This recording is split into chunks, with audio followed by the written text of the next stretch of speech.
The fact that this Wuthering Heights movie is coming out right around Valentine's Day it's a choice.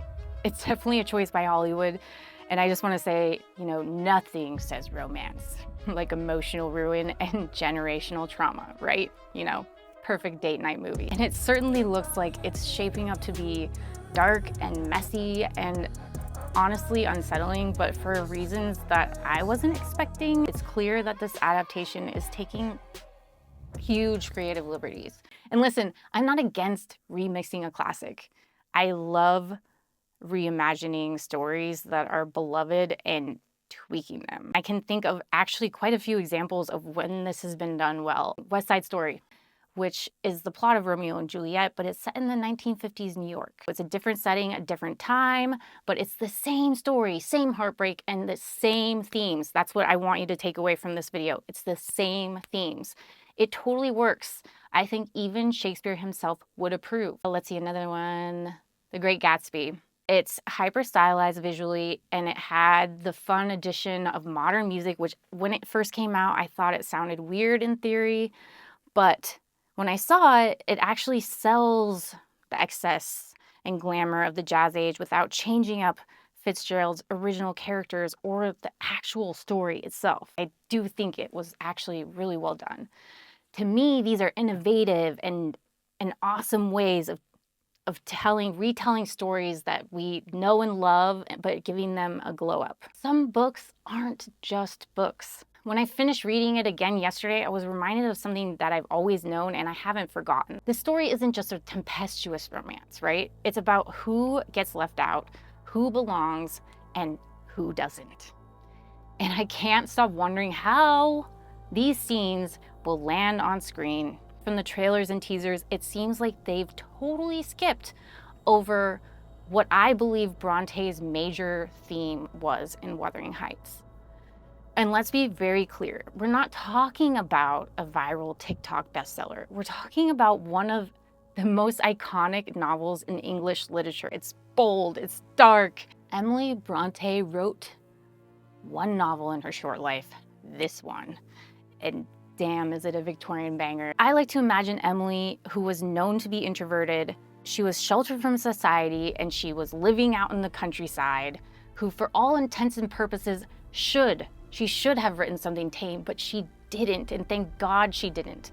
She gave us one of the most intense, passionate love stories ever written. The romance in Wuthering Heights doesn't just break class rules, it breaks racial ones as well. Emily Brontë, along with her sister Charlotte, were some of the first women to claim the right to feel and to express sensual passion in their storytelling. She did all of this before dying at age 30, which is so sad because imagine what other books she could have given us. Emily never married, and as far as we know, she was never romantically linked to anyone. Perhaps she did have some sort of romantic relationship that we just don't know about that inspired this story. Regardless, she focused all of her energy and efforts into writing. That intensity, you feel it on every page when you're reading this book. So when a story like Wuthering Heights gets reimagined, to me, the choices really, really matter.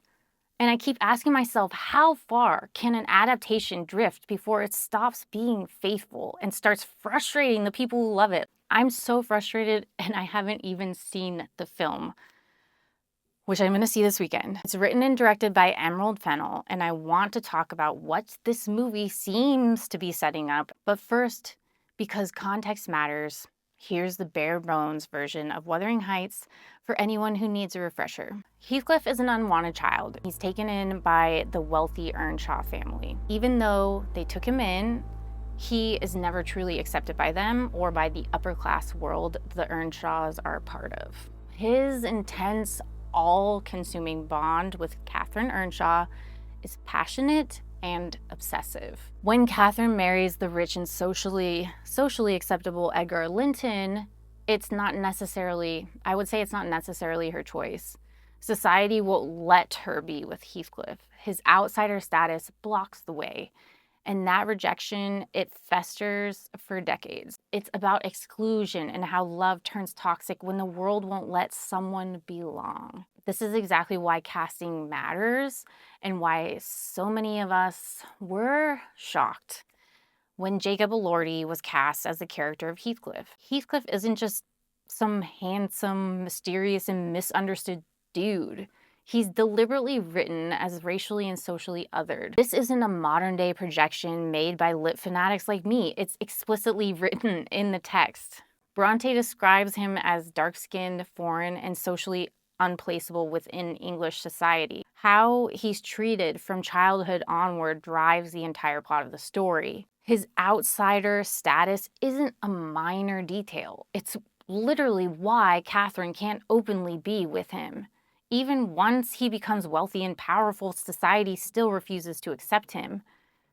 No matter what he does, he is an outcast, and that rejection sticks with him for life. So when Heathcliff is cast as someone conventionally attractive, white, and socially safe like Jacob Elordi, it doesn't just change his look, it changes the story. It changes the story of Wuthering Heights. The novel's exploration of otherness disappears, and their love suddenly reads as forbidden for all of the wrong reasons. Colorblind casting works when race doesn't drive the story, so I think a great example of this is Bridgerton.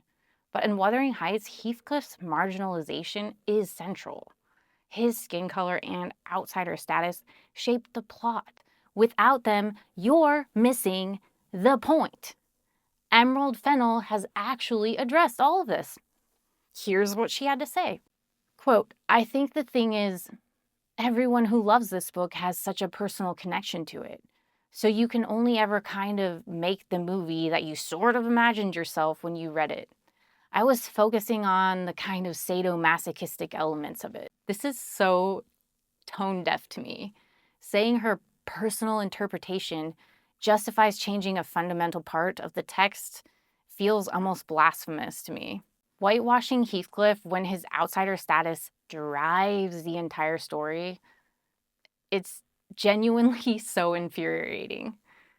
There were plenty of other roles for Elordi to be cast in that wouldn't conflict with Bronte's intent. And as for Margot Robbie playing Catherine Earnshaw, there's no denying she's stunning. I'm not saying that at all. And she's also an amazing actress, but she doesn't read as an 18-year-old at all, which is the age that Catherine is in the majority of the novel. She's also not a brunette, not a big deal, you know, we can let it go. But some people might find that jarring, but it's still far less disruptive than the Heathcliff casting. So whatever, who even cares at this point if she's blonde or brunette?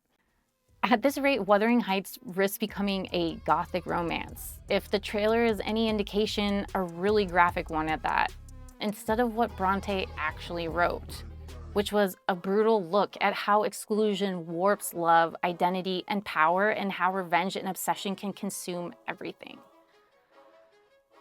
Clearly you can tell I'm passionate about this, and the reason I wanted to make this video is because it raises some really big questions.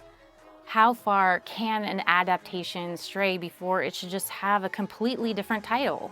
Do air quotes around the title of the movie really excuse twisting Bronte's Wuthering Heights into a gothic fever dream wearing the same title? It should be illegal. I'm sorry, I just have to say that. Clearly shock value is the goal, and I've fallen for it. Because my booty is gonna be in the theater on Valentine's Day. And afterwards, nothing is safe for me. Like literally nothing is safe for me, you guys. Plot twists, casting, and all those eyebrow-raising creative choices, they're all gonna get called out in my follow-up video. So keep your eyes peeled for it. Until next time, stay lit, literate, obviously, and stay well-read.